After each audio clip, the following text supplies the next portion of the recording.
Good morning dear students. तो आगे बढ़ते हैं। आज हम जिस टॉपिक को कंसिडर करेंगे वो है हमारा नॉर्मलाइजेशन ऑफ वेव फंक्शन, अर्थात तरंग फलन का प्रसामान्यकरण। यह एक प्रकार से कंडीशन है जो वेव फंक्शन पर हम इम्पोज करते हैं। इस टॉपिक को करने से पूर्व के लेक्चर में हम लोगों ने जो चर्चा की थी उसको हल्का सा ब्रीफ रिकॉल लेते हैं और इस टॉपिक को आगे बढ़ाते हैं, और ये वेरी इंपॉर्टेंट है, ठीक है ना। अब आज जो लेक्चर हम देखेंगे उस लेक्चर में हम लोगों को ये पता है कि हम तरंग फलन पर कोई कंडीशन को पढ़ने वाले हैं। तो जिस प्रकार से हम लोगों ने एक टॉपिक पढ़ा था कि कोई भी वेव फंक्शन है वो फिजिकली एक्सेप्टेबल होगा तो उसके लिए कुछ कंडीशंस थी, ठीक है ना। वो क्या क्या कंडीशन थी कि वो सिंगल वैल्यूड होना चाहिए, कंटिन्यूस होना चाहिए, ठीक है, और वर्ग समाकलनीय होना चाहिए, यानी स्क्वायर इंटीग्रेबल होना चाहिए। उस प्रकार ये चार पांच कंडीशन हम लोगों ने कंसीडर की थी। तो उसी क्रम में हम क्या देखेंगे, एक कंडीशन और देखेंगे। हालांकि ये कंडीशन कोई उसके लिए जरूरी नहीं है कि तरंग फलन भौतिक रूप से स्वीकार्य हो, ठीक है ना। लेकिन ये नॉर्मलाइजेशन ऑफ वेव फंक्शन हम पढ़ते क्यों है, आप इस चीज को समझिए कि हम जब कभी भी कोई कंक्लूजन या कोई रिजल्ट्स प्राप्त करते हैं तो हमेशा एक नॉर्मल सिचुएशन में प्राप्त करने का प्रयास करते हैं, या एक ऐसी सिचुएशन हम प्राप्त करते हैं जिससे हमारी कैलकुलेशन क्या हो जाए, बहुत आसान हो जाए। तो ये टॉपिक इसलिए इंपॉर्टेंट है कि वेव फंक्शन को हम सबसे पहले नॉर्मलाइज्ड करेंगे। अब कैसे करेंगे, किस प्रकार से होगा, वो तो मैं अभी आपको पूरा डिटेल में लिख करके बताऊंगा, और वो वेरी इंपॉर्टेंट है, ठीक है। इंपॉर्टेंट क्यों है, क्योंकि जब भी आप तरंग फलन से संबंधित न्यूमेरिकल्स को करने का प्रयास करोगे तो उसमें जो सबसे पहली, या आप एक तरह से कह सकते हो इसेंशियल कंडीशन क्या होगी कि आपको ये चेक करना पड़ेगा कि whether the given wave function is normalised और नॉट, ठीक है ना। अर्थात दिया गया जो तरंग फलन है वह प्रसामान्यकृत है या नहीं है। अगर है तो बिल्कुल सही है, फिर आपको कोई भी तरह की चिंता करने की आवश्यकता नहीं, आप अपनी कैलकुलेशन को आगे बढ़ा सकते हो। और अगर प्रसामान्यकृत नहीं है तो उसे प्रसामान्यकृत बनाने का प्रयास किया जाएगा या बनाया जाएगा। किस प्रकार से बनाया जाएगा उसके लिए अभी मैं कंडीशन लिखने वाला हूं। तो चलो इसको देखते हैं। बहुत सिंपल सी कंडीशन है, एक लाइन की कंडीशन है, आपको सिर्फ याद रखनी है, ठीक है ना। और बहुत ज्यादा इसके डिटेल में अभी अपन को चिंता करने की आवश्यकता नहीं है, ठीक है। तो देखिए, आपको एक चीज पता है, हम लोगों ने ये इस प्रकार का एक मैथमेटिकल एक्सप्रेशन देखा था, integration of psi star psi डी2, जिसको हमने क्या कहा था, किसी कण के पाए जाने की प्रायिकता, ठीक है ना। इंटीग्रेशन का हमने क्यों लगाया, इंटीग्रेशन हमने इसलिए लगाया कि किस क्षेत्र में प्राप्त करना चाह रहे हो। तो अगर मान लो कोई इसको अगर मैं वन डायमेंशन की बात करता हूँ इजी करने के लिए dx, तो अगर मैं इसकी लिमिट x1 से x2 कर देता हूँ तो इसका कुछ ना कुछ मान आएगा भाई। जब आप इसको सॉल्व करोगे, साई आपको दिया हुआ होगा, साई स्टार क्या होता है, कॉम्प्लेक्स कॉन्जुगेट ऑफ साई, अर्थात साई का संयुग्मी सम्मिश्र। वो आप निकाल सकते हो बिल्कुल आयोटा को माइनस आयोटा में कन्वर्ट करके। तो जब आप इस एक्सप्रेशन को सॉल्व करोगे तो आपको कुछ ना कुछ क्या मिलेगा, मान मिलेगा। वह मान दर्शाता क्या है, वह मान यह दर्शाता है कि उस कण जिसके तरंग फलन को हम साई से निरूपित कर रहे हैं, उस कण के x1 और x2 के बीच पाए जाने की प्रायिकता को दर्शाता है। समझ गए आप इस चीज को, ये एक्सप्रेशन क्या दर्शा रहा है, प्रायिकता को दर्शा रहा है। और इसका मान क्या होगा, इसका मान होगा 0 से तो ज्यादा, ठीक है, और 1 से कम। 0 होने का क्या मतलब है कि उस पर्टिकुलर क्षेत्र में, अर्थात x1 और x2 के बीच में कण स्थिति नहीं है। और 1 होने का मतलब क्या है कि आप 100% सत्यता के साथ यह कह सकते हो कि कण वहीं पर स्थित है। लेकिन हम यह भी जानते हैं कि क्वांटम मैकेनिक्स के अंतर्गत हाइजेनबर्ग का अनिश्चितता का सिद्धांत इंपोज होता है, जिसके कारण आप किसी भी संदर्भ में सर्टेनिटी के साथ, अर्थात निश्चितता के साथ कुछ भी नहीं बता सकते हो। हम लोगों ने एक एक्सप्रेशन देखा था, del x del p x is greater than equal to h×2। ये एक्सप्रेशन अपने आप में क्या दर्शा रहा था, डेल्टा एक्स क्या है, स्थिति में अनिश्चितता, डेल्टा पी एक्स क्या है, संवेग के x घटक में अनिश्चितता। तो अगर आपने कह दिया कि एक पर्टिकुलर क्षेत्र में या एक पर्टिकुलर रेंज में, परास में कण के पाए जाने में निश्चितता है, निश्चितता होगी तो क्या हो जाएगा, उसमें अनिश्चितता कितनी हो जाएगी, 0 हो जाएगी। तो अगर ये 0 है तो डेल्टा पी एक्स क्या आ जाएगा, इनफाइनाइट आ जाएगा। तो ये संभव नहीं है। तो क्वांटम मैकेनिक्स के अंतर्गत हम हमेशा प्रोबेबिलिटी के अंतर्गत बात करते हैं। जैसा कि मैंने आपको पहले ही बताया कि यहाँ पर हम सर्टेनिटी के साथ कुछ भी नहीं कह सकते। जैसे किसी न्यूक्लियस के अराउंड जो भी ऑर्बिट्स है जिसमें इलेक्ट्रॉन घूम रहा है, तो कौन सा इलेक्ट्रॉन कहाँ स्थित होगा हम सर्टेनिटी के साथ कभी नहीं बता सकते। जब इलेक्ट्रॉन को आप वेव फंक्शन के रूप में डिनोट करोगे, ठीक है, या आप ऐसा कह सकते हो जहाँ एक वो इलेक्ट्रॉन क्लाउड बनता है, जहाँ उस क्लाउड की डेंसिटी ज़्यादा होगी, वहाँ इलेक्ट्रॉन के पाए जाने की संभावना ज्यादा होगी, लेकिन पूर्ण निश्चितता के साथ आप यह नहीं कह सकते कि वह कण वहीं पर स्थित होगा। तो इस एक्सप्रेशन को आप समझ गए, ये एक्सप्रेशन एक तरह से प्रायिकता को दर्शा रहा है। अभी हम नॉर्मलाइजेशन ऑफ वेव फंक्शन को समझने के पश्चात कम से कम 4-5 न्यूमेरिकल प्रैक्टिस करेंगे जो वेरी इंपॉर्टेंट है, ठीक है। तो उसमें एक न्यूमेरिकल तो हम ये भी देखेंगे कि कण के पाए जाने की प्रायिकता को आप न्यूमेरिकली किस प्रकार फाइंड करते हो और नॉर्मलाइजेशन फैक्टर का आप किस प्रकार से उपयोग करते हो। तो यह चीज आपको क्लियर हो गई।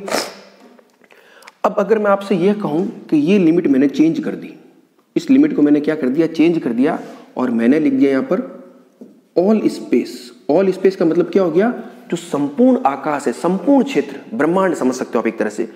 तो इसका मान क्या होगा, निश्चित रूप से इसका मान फिर 1 ही आएगा। क्या आएगा, 1 ही आएगा। क्यों आएगा, क्योंकि ब्रह्मांड में या प्रकृति में कण कहीं ना कहीं तो स्थित होगा ही होगा, ठीक है। तो जब आप ऑल स्पेस कर रहे हो तो इसका मान क्या आ जाएगा, 1 आ जाएगा, ठीक है। तो इस स्थिति को हम क्या कहते हैं कि इस स्थिति में आपकी प्रायिकता 1 है। एक चीज मैं और क्लियर कर देता हूं कि आपके केवल ऑल स्पेस की भी बात नहीं है, ऑल स्पेस में तो 1 आना ही आना है, उसमें तो कोई दिक्कत नहीं है। लेकिन अगर आपकी लिमिट सपोज कीजिए x1 x2 है, उस स्थिति में भी इसका मान 1 आ सकता है। कैसे आ सकता है कि जैसे मान लीजिए आपके पास कोई ऐसा क्षेत्र है, ये इस प्रकार का, ये पूरा x एक्सिस है, ये x1 है, ये x2 है, ठीक है। कण मान लो इसके बीच में कहीं है, कोई भी एक कण यहां पर है, तो इसका मान 1 आने के लिए क्या जरूरी है कि जो कण है वो इस दीवार और इस दीवार के बाहर कहीं नहीं होना चाहिए, ठीक है। तो अगर मान लो इस कण पर या ये दीवार, ठीक है ना, ये आगे सब डेरिवेशन आएंगे, ये दीवार इस प्रकार की हो कि कण किसी भी स्थिति में इस दीवार को ना तो इधर से क्रॉस कर पाए ना इधर से क्रॉस कर पाए, तो x1 और x2 के बीच उसके पाए जाने की प्रायिकता हमेशा क्या होगी, 1 होगी। आप बस सिंपल सा इतना ध्यान रखिए कि जो कण है, जिस रेंज में आप इस एक्सप्रेशन को फाइंड कर रहे हो, उस रेंज से अगर वो बाहर नहीं है तो इस प्रायिकता का मान क्या आ जाएगा, 1 आ जाएगा। तो ये चीज आपको पता होनी चाहिए। बस अब इससे ही निकल करके आपकी क्या आ जाएगी, नॉर्मलाइजेशन कंडीशन आ जाएगी। वो कैसे आएगी अभी उसको देखते हैं।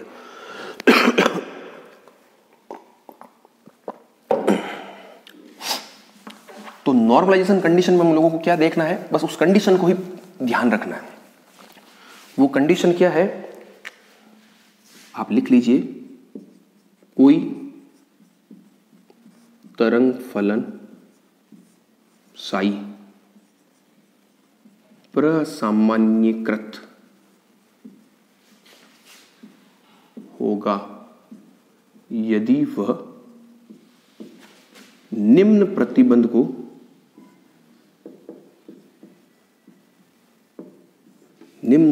को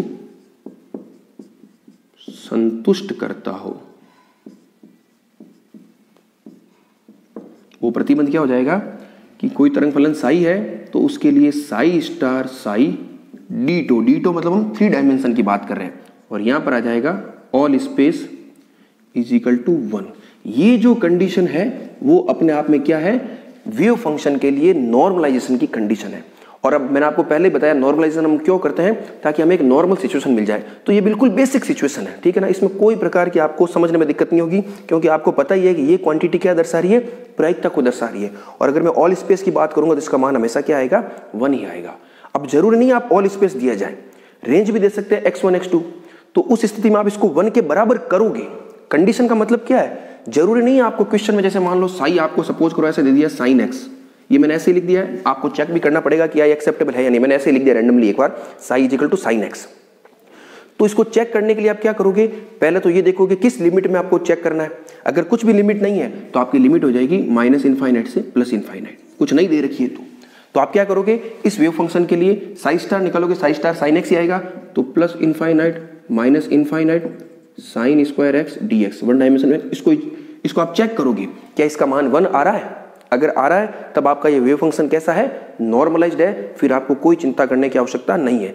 अगर नहीं आ रहा है तब आप क्या करोगे, ये कंडीशन अप्लाई करोगे और नॉर्मलाइज्ड करोगे। तो उस नॉर्मलाइज्ड करने के तरीके को हम क्या कहते हैं कि हम तरंग फलन को क्या कर रहे हैं, प्रसामान्यीकृत कर रहे हैं। तो वो कैसे करोगे, उस चीज को आप सीखिए, बहुत बेसिक चीज है। लेक्चर को आप बहुत ध्यान से सुनिएगा, बहुत छोटा सा टॉपिक है, लेकिन फिर भी मैं इसको थोड़ा डिटेल में आपको बता रहा हूं, ठीक है ना। ये चीजें समझनी जरूरी है, अदरवाइज कंफ्यूजन हमेशा बना रहता है। तो ये कंडीशन तो किसकी है, नॉर्मलाइजेशन की है। फिर मैंने आपको बता दिया नॉर्मलाइजेशन चेक करने का क्या तरीका है, जो वेव फंक्शन आपको दे दिया उसके ऊपर आप ये कंडीशन इंपोज कर दीजिए। अब ये d2 अगर 1 डायमेंशन है तो dx हो जाएगा, ठीक है। ऑल स्पेस का मतलब क्या हो जाएगा, इन जनरल सामान्यतया -∞ से +∞। अगर आपको कोई रेंज दे रखी है तो आप वो रेंज अप्लाई कर दीजिए, ठीक है ना। जैसे मान लो x = 0 to a दे दिया, 0 to 2 दे दिया, तो आप 0 to 2 अप्लाई कर दीजिए।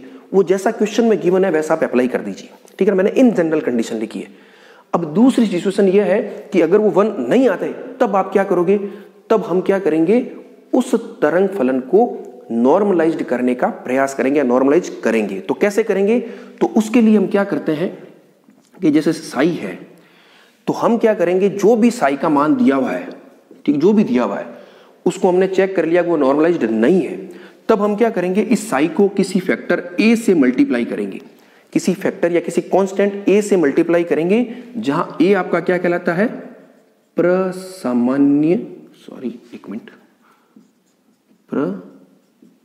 प्रसामान्यीकरण गुणांक, नॉर्मलाइजेशन फैक्टर, ठीक है ना, प्रसामान्यीकरण गुणांक कहलाता है, ठीक है। अगर नहीं है तो आपने ये कर दिया, तो इससे फिर आप साई स्टार निकालोगे तो साई स्टार क्या आएगा, साई स्टार। और ए जो होता है इन जनरल क्या होता है, कॉम्प्लेक्स होता है, इन जनरल, ठीक है ना, रियल नहीं होता, कॉम्प्लेक्स होता है। तो जब इसका स्टार निकालोगे तो ये क्या हो जाएगा, ए का ए स्टार हो जाएगा, और जो भी तरंग फलन है उसका स्टार हो जाएगा। तरंग फलन कुछ भी हो सकता है, अभी हमें चिंता करने की आवश्यकता नहीं है। तो ये आपके आ गया साई और ये आ गया साई स्टार। अब हम ये कंडीशन अप्लाई करेंगे, तो ये लीजिए, तो देखो ए और ए स्टार, साई और साई स्टार बनके क्या बनते हैं, मोड साई स्क्वायर बनते हैं। ये तो आप जानते ही हो, ठीक है ना। कॉम्प्लेक्स कॉन्जुगेट में आप जानते हो कि सम्मिश्र राशि और उसका संयुग्मी सम्मिश्र अगर मल्टीप्लाई होता है तो उसका क्या बन जाता है, मोड बन जाता है। तो इसको मैं ऐसा लिख दूंगा, मोड ए स्क्वायर। फिर जो भी तरंग फलन है, अब इस तरंग फलन को मैं क्या लिख दिया, जो भी दिया हुआ आपका या मान जो भी होगा उससे कोई मतलब नहीं है, और उसका स्टार = d2, और ये 1 हम अप्लाई करेंगे। फिर जो भी लिमिट दे रखी है आप लिमिट अप्लाई करो, इसको पूरा सोल्व करो। ये तो कांस्टेंट है, तो कांस्टेंट तो क्या होगा, इंटीग्रेशन से बाहर आ जाएगा, और यहाँ पर जो भी आपकी राशि दे रखी है उसको आप लिख दीजिए। अब इस इंटीग्रेशन को आप आराम से सोल्व कर सकते हो। जो भी मान है, x² दे रखा है, sin x दे रखा है, tan x, कुछ भी दे रखा है, कुछ भी दे रखा है, लिमिट आपको दे रखी है, जिसको आप मान आराम से निकाल सकते हो। जैसे इस मान को निकालोगे फिर आप क्या करोगे, सिंपल सी मैथमेटिक्स है, मोड a² = 1 इस इंटीग्रेशन का मान रख दीजिए, और फिर उसका स्क्वायर रूट ले लीजिए, तो आपके क्या आ जाएगा, ए आ जाएगा। उस ए को आप यहाँ रखिए तो अपने आप ये कंडीशन फुलफिल हो जाएगी। समझ गए। तो ये इस प्रकार से आपको करना है। तो सबसे पहले दिए गए क्वेश्चन में आपको ये चेक करना है कि तरंग फलन प्रसामान्यकृत है या नहीं। तो उसको चेक करने का ये रहा तरीका।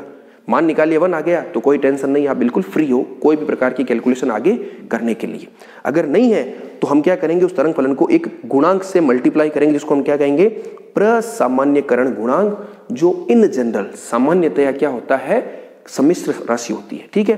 फिर साई स्टार निकालो, फिर इस प्रकार से कैलकुलेशन करो, तो यहां से ए का मान आ जाएगा। तो ये है आपके नॉर्मलाइजेशन ऑफ वेव फंक्शन। किस प्रकार से तरंग फलन को आप प्रसामान्यकृत करते हो, मैंने पूरी प्रोसेस लिख दी। वेरी इंपॉर्टेंट है। इन लेक्चर्स को आगामी जो 2-3 लेक्चर्स हैं वो लेक्चर्स आपके लिए बहुत इंपॉर्टेंट है, क्योंकि इससे पहले हमने लगभग 25-30 लेक्चर हमने पढ़ लिए हैं, सुन लिए हैं, ठीक है ना। तो उसको होपफुली आपने अच्छे से समझ लिया होगा। अब आगे जो लेक्चर कंटिन्यू आएंगे बिल्कुल, ठीक है ना, एक फ्लो में आएंगे और बहुत इंपॉर्टेंट टॉपिक्स लेते हुए रहेंगे। बीएससी में बड़े क्वेश्चन उसमें से आने ही आने हैं, कॉम्पिटिटिव एग्जाम में क्वेश्चन, ढेरों क्वेश्चन उसमें से पूछे जाते हैं। तो उन टॉपिक्स को समझने से पूर्व क्या होगा, हमें कुछ नई नई चीजें सीखनी होगी, जो 2-3 लेक्चर में आपको आसानी से सिखा दूंगा। अब ये जो लेक्चर्स है ये एक तरह से क्या है, लैंग्वेज हो रही है आपके आगे के टॉपिक्स के लिए। आप ये चीज अच्छे से जानते हो कि जब कभी भी आप किसी विषय से संबंधित भाषा को सीखोगे तभी आप उस विषय की गहराई को समझ पाओगे। तो इन लेक्चर्स में हम क्या कर रहे हैं, जो आगे टॉपिक्स पढ़ने वाले हैं उसकी लैंग्वेज को या उसकी भाषा को समझने का प्रयास कर रहे हैं। आप बहुत ध्यान से सुनिए, एक एक चीज को मैं यहाँ लिखने वाला हूँ, और अगर ना भी समझ में आए तो भी घबराने की आवश्यकता नहीं। आप दूसरी बार सुन लीजिए, तीसरी बार सुन लीजिए, 100% आपको समझ में आएगा ही आएगा। और कुछ टॉपिक ऐसे होते हैं जो आगे पीछे के लेक्चर से भी लिंक होते हैं, तो कभी भी इस तरह से घबराने की आवश्यकता नहीं है। कोई भी कंटेंट या टॉपिक छूटेगा भी नहीं, वो निश्चित रूप से आगे पीछे कहीं ना कहीं कवर हो जाएगा। और उसके बावजूद भी कोई समस्या हो तो कम्युनिकेशन मीडियम आपके लिए सदैव खुला है। यूट्यूब कमेंट बॉक्स में आप आराम से पूछ सकते हो, ठीक है। जनरली अभी मैंने देखा है कमेंट्स में किसी प्रकार की क्वेरी तो नहीं पूछी जा रही है, केवल यही पूछा जा रहा है क्या पूरा कोर्स कराया जाएगा, या इस प्रकार से पूछा जा रहा है कि ये किस यूनिवर्सिटी का सिलेबस है। तो इन चीज़ों से आप निश्चिंत रहिए, ये मेरी हेडेक है, कोर्स करवाया जाएगा या नहीं जाएगा वो तो समय के अनुकूल सब होगा। और जैसा कि मैंने पहले बताया, मेरा पूरा प्रयास है कि ये जितना संभव होगा उतना मैं कंप्लीट कोर्स करवाऊंगा, ठीक है। और चूंकि अब इस प्लेटफॉर्म पर हमें काम करना ही करना है तो समय के साथ साथ हो जाएगा, लेकिन एक रूटीन क्लास की तरह तो इतना संभव, उस तरह से स्पीडली संभव नहीं है, लेकिन फिर भी आपको किसी प्रकार की दिक्कत होगी नहीं। तो आपका सिर्फ एक ही काम है, बड़े इत्मीनान से लेक्चर को सुनिए और जो भी प्रॉब्लम हो वो तुरंत पूछ लिया कीजिए, ठीक है। तब इस प्रकार से मेहनत करके बनाने का फायदा है। अदरवाइज अगर आप इसका फायदा नहीं उठा रहे हो तो फिर मेरी इतनी मेहनत करने का कोई औचित्य भी नहीं रहेगा, ठीक है। तो आप बहुत ईमानदारी से अपनी पढ़ाई पर फोकस कीजिए। तो ये है आपके नॉर्मलाइजेशन की कंडीशन। अब एक दो चीजें हम और सीखते हैं। एक चीज मैंने आपको ये भी बता दी कि ये जो तरंग फलन पर आगे आप जो भी मैथमेटिकल कैलकुलेशन करोगे वो ठीक उसी प्रकार की होगी जिस प्रकार से वेक्टर अलजेब्रा होती है। वेक्टर अलजेब्रा मतलब जो सदिश कलन है आपका, जो सदिश बीजगणित है। सदिश बीजगणित को आप जानते हो, सदिश गणित में हम क्या पढ़ते हैं, डॉट प्रोडक्ट पढ़ते हैं कि नहीं पढ़ते, अदिश गुणनफल। तो जिस प्रकार से आप दो राशियों का अदिश गुणनफल पढ़ते हो, दो सदिशों का अदिश गुणनफल पढ़ते हो, ठीक उसी प्रकार से हम वेव फंक्शन के संदर्भ में भी पढ़ेंगे। क्योंकि वेव फंक्शन है क्या, बेसिकली वेव फंक्शन है किसी कण का अवस्था फलन। अभी आगे एक शब्द आएगा अवस्था फलन, ये सब धीरे धीरे आएंगे, आप बिल्कुल निश्चिंत रहिए, ठीक है ना। अवस्था फलन या इसको आप कह सकते हो स्टेट फंक्शन, ठीक है ना, वो सही होता है। तो जिस प्रकार से सदिश अदिश गुणनफल में आप पढ़ते हो कि मान लो कोई दो सदिश है आपके पास ए और बी, तो इन पर जो जो नियम लागू होते हैं ठीक उसी प्रकार के नियम आपको साई पर भी लागू होते हुए दिखाई देंगे। तो उस प्रकार की एनालॉजी को भी हमें समझना है कि सदिश बीजगणित से यानी वेक्टर अलजेब्रा से आप किस प्रकार से इस वेव फंक्शन को जोड़ोगे, ठीक है। अभी मैं बताऊंगा। अब एक कंडीशन हम और समझते हैं, वो कंडीशन क्या है, ये तो है आपकी नॉर्मलाइजेशन ऑफ वेव फंक्शन या तरंग फलन का प्रसामान्यकरण। एक कंडीशन हम देखते हैं, orthogonal condition of wave function, ठीक है ना। Orthogonal condition of wave function अर्थात तरंग फलन के लिए लंबिकता की शर्त, ठीक है। तो ऑर्थोगोनल का मतलब क्या हो जाएगा, ऑर्थोगोनल होता है लंबवत। लंबवत का मतलब क्या हो गया, कोई भी दो सदिश, ठीक है ना, लंबवत है तो इसका मतलब क्या, उनका अदिश गुणनफल कैसा होना चाहिए, शून्य होना चाहिए। तो ऑर्थोगोनल कंडीशन वेव फंक्शन के लिए क्या होगी, वो इस प्रकार से होगी कि मान लो कोई दो तरंग फलन है, मैं यहां लिख देता हूं, यदि साई तथा फाई, साई भी एक तरंग फलन है, फाई भी एक तरंग फलन है। आप कोई भी नोटेशन काम में लीजिए, जो भी नोटेशन है उसको मैं क्या कह रहा हूं, तरंग फलन कह रहा हूं। तो तरंग फलन कहते ही क्या हो जाएगा, उसका अपना अर्थ आपको पता है कि तरंग फलन क्या दर्शाता है, किसी कण, तरंग फलन स्वयं तो कुछ नहीं दर्शाता लेकिन उसका जो मोड स्क्वायर है वो किसी कण के पाए जाने की प्रायिकता को दर्शाता है। तो चाहे साई लिखिए चाहे फाई लिखिए, ये है क्या, अवस्था फलन है या तरंग फलन है। तो यदि साई तथा फाई दो तरंग फलन हो तो लंबिकता की शर्त के अनुसार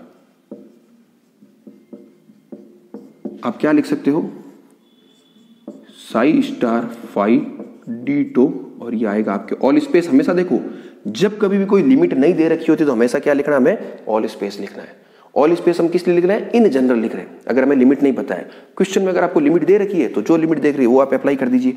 तो इसका मान क्या होना चाहिए, 0 आना चाहिए। ये है लंबिकता के साथ, इसको भी आप नोट कर लीजिएगा कि कोई भी दो तरंग फलन लंबिक है तो उसके लिए क्या कंडीशन है, psi star phi d tau is equal to 0। ये ऐसे भी हो सकता है, phi star psi d tau is equal to 0। दो तरंग फलन आप इस प्रकार से ये गुणन क्या कहते हो समाकलन में लिख रहे हो तो इसमें से एक तो होगा उसका कॉम्प्लेक्स कॉन्जुगेट और एक होगा सिंपल तरंग फलन, ठीक है ना। आप इसको फाई स्टार साई डीटो भी लिख सकते हो, वो भी 0 होगा। अगर ये 0 है तब आप क्या कहोगे, ये दोनों क्या है, ऑर्थोगोनल वेव फंक्शन है, अर्थात परस्पर लंबवत तरंग फलन है। आप देखिए ये कंडीशन कैसी है, ये सेम कंडीशन वैसी है वेक्टर में। आपको पता है एक आई कैप होता है, एक जे कैप होता है और एक के कैप होता है। तो इसको मैंने क्या कहा, ये सेम डॉट प्रोडक्ट के समान है। तो आपको पता है कि आई कैप का जब आप जे कैप के साथ या आई कैप का के कैप के साथ डॉट प्रोडक्ट करते हो तो वो क्या आता है, 0 आता है। और आपको ये भी पता है कि जो आई कैप है, जे कैप है, के कैप है, ये क्या है, परस्पर लंबवत एकांक सदिश है। तो तो इसका मतलब हमने क्या कह दिया, ये भी क्या आपस में अवस्था फलन है जिसको हमने क्या जोड़ दिया, सदिश कलन से या वेक्टर अलजेब्रा से जोड़ दिया। तो वो भी क्या है, लांबिकता की शर्त में आपको दिख रहा है कि दो विपरीत अलग अलग है तो उनका क्या आ रहा है, 0 आ रहा है। तो देखिए यहाँ भी 0 आ रहा है। और जब दो सेम है, ठीक है ना, आई डॉट आई, तो वो क्या आएगा 1, जे डॉट जे 1, के डॉट के 1। तो आपने देखा था साई स्टार साई डी2 इक्वल टू 1, तो उसको हमने क्या कह दिया, नॉर्मलाइजेशन कंडीशन कह दिया था।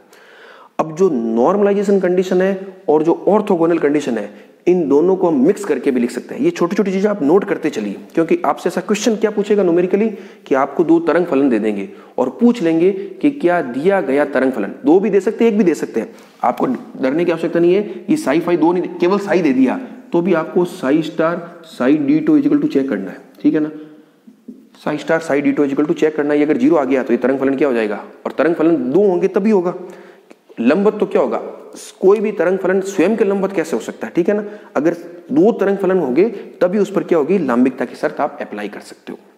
तो इसका मान निकालना है और मान निकाल के आप चेक कर लो। अभी मैं इसको लिखता हूं एक और अच्छे से। अब मैं क्या कर रहा हूं उसको आप ध्यान से सुनिए। आपने नॉर्मलाइजेशन कंडीशन को समझ लिया और ऑर्थोगोनल कंडीशन को समझ लिया। अब मैं क्या कर रहा हूं, इन दोनों कंडीशन को मिक्स कर रहा हूं। तो उस चीज को आप आराम से समझिए। उस मिक्स कंडीशन को मैं एक नाम दे रहा हूं ऑर्थोनॉर्मेलिटी कंडीशन, ठीक है ना। ऑर्थोगोनल का ऑर्थो और नॉर्मलाइजेशन का नॉर्मेलिटी। तो क्या लिख रहा हूं, ortho normality condition of wave function, ठीक है। तो उसको कैसे लिखते हैं आप समझिए। उसको ऐसे लिखते हैं कि मान लीजिए आपके पास यदि साई आई तथा साई जे, आई जे क्या हो जाएगा, साई 1 साई 2 साई 3 साई 4 कुछ प्रकार के, दोनों अलग अलग है। यदि साई आई तथा साई जे, मैं इन जनरल बात कर रहा हूं, आई का मान भी 1 2 3 4 5 6 कुछ भी हो सकता है और जे का मान भी 1 2 3 4 5 6 कुछ भी हो सकता है। और चूंकि ये दोनों डिफरेंट डिफरेंट वेव फंक्शन है, तो यदि साई आई तथा साई जे दो तरंग फलन हो तो अकॉर्डिंग टू दिस कंडीशन, अर्थात ऑर्थोनॉर्मेलिटी कंडीशन के अनुसार आप क्या लिख सकते हो, साई आई स्टार साई जे डी2, यहां आप लिखोगे ऑल स्पेस, इसका मान आता है ये डेल्टा आई जे। अब ये क्या है ये मैं आपको बताता हूं। ये कंडीशन क्या, पहले आप ध्यान रखिए, ये कंडीशन है ऑर्थोनॉर्मेलिटी कंडीशन। अब ये आपके लिए एक नई चीज है, कोई दिक्कत नहीं है, हम यहाँ नई चीज सीखने के लिए तो पढ़ रहे हैं, तो इस चीज को भी सीखते हैं। ये क्या है, ये जो आपका डेल्टा आई जे है, ठीक, डेल्टा आई जे, इसको नाम दिया जाता है क्रोनिकर डेल्टा। क्या नाम दिया जाता है, क्रोनिकर डेल्टा। इसका एक नया नाम है क्रोनिकर डेल्टा।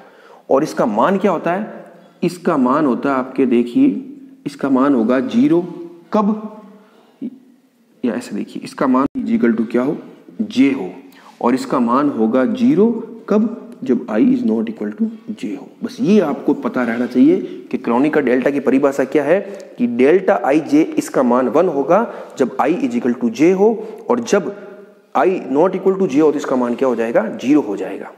तो अब देखिए आप,